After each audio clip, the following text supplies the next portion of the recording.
Live from deep in an underground bunker in East Tennessee, this is America's premier mortgage fuel services expert, Paul Williams.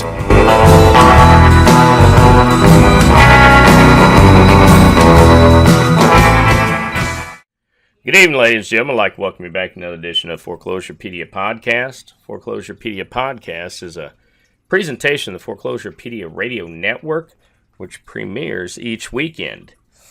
And so what's on everybody's minds tonight? You know, it's the 13th of January, 2018. It's midnight. It is midnight, ladies and gentlemen.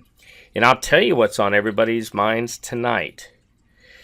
You know, everybody is asking what precisely Eric Miller, the executive director of the National Association of Mortgage Field Services regime, what Mr. Miller has to fear in having a conversation with me.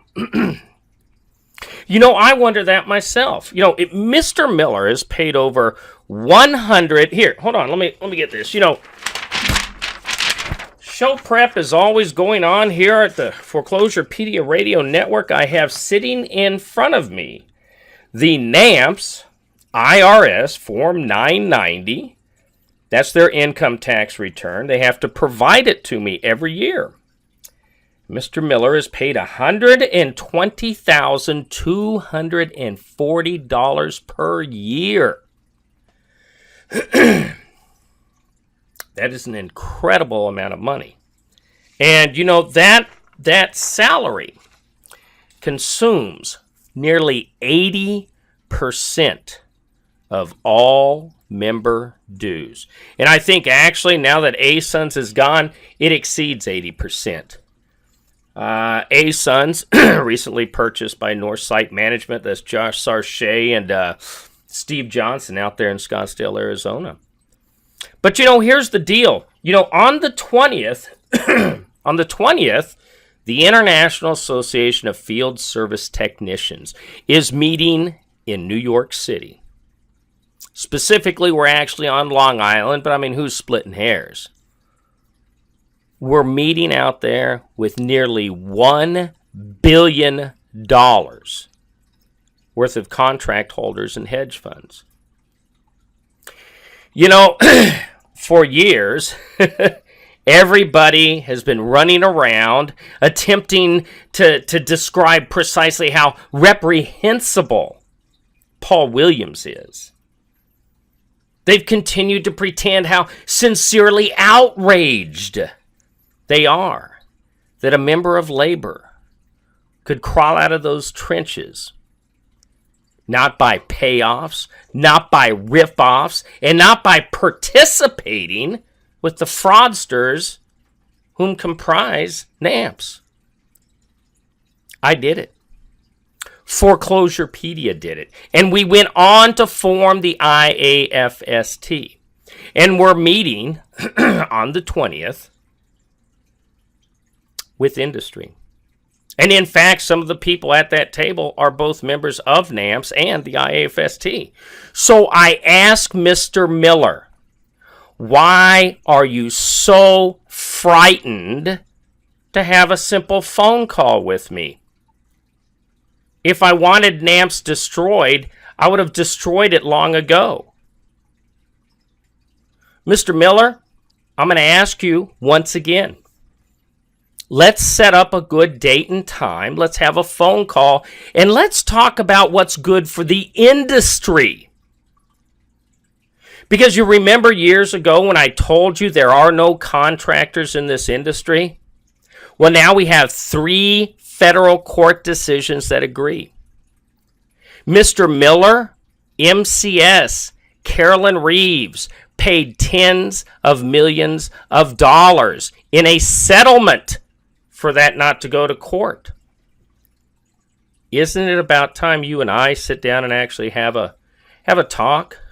Look, Eric, the optics on this, they're getting bad. You know, it really does not become a gentleman of your stature to parade around being so frightened from a simple person like myself who lives in a county with only one stoplight. I mean, I understand and I grant you, I'm not cultured like you. I grant and I understand that I don't understand the dogma of fraud. But I'm going to tell you what you better wrap your mind around with. Like it or not, this past week, I had an hour and a half discussion with the AFL-CIO. Now, the AFL-CIO tends to believe, like I believe, that people in the mortgage field services industry, those very same minority females and those members of labor that you and your organization choose to keep in abject poverty, are entitled to be paid in accordance with the Service Contract Act. And you know, the biggest problem everybody has right now is it's like Agatha Christie's novel, And Then There Were None. You see, 3 years ago, it would have been almost impossible for the union to come into the mortgage field services industry. I mean, hell, there were half a dozen prime vendors. And today,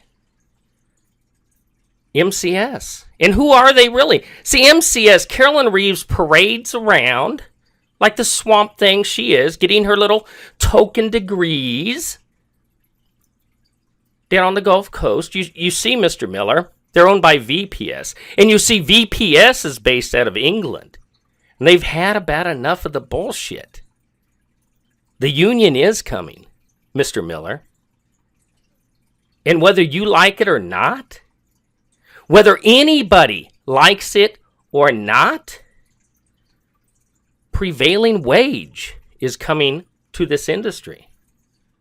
So I'm telling you, Mr. Miller, as I have since we first spoke in December of 2013, you have two choices. You can sit down and put your big boy pants on, and we can have a mano-a-mano discussion. Or because I do understand fear, I'm a gentleman whom daily looks into people's eyes, unlike yourself, sir. And if you need the pacifier, look, it's nothing to be ashamed about. I know a lot of girls, they get off on the pacifier. If that's your bag, that's fine. But regardless, the time has come to grow up, put the big boy pants on, and let's have a discussion.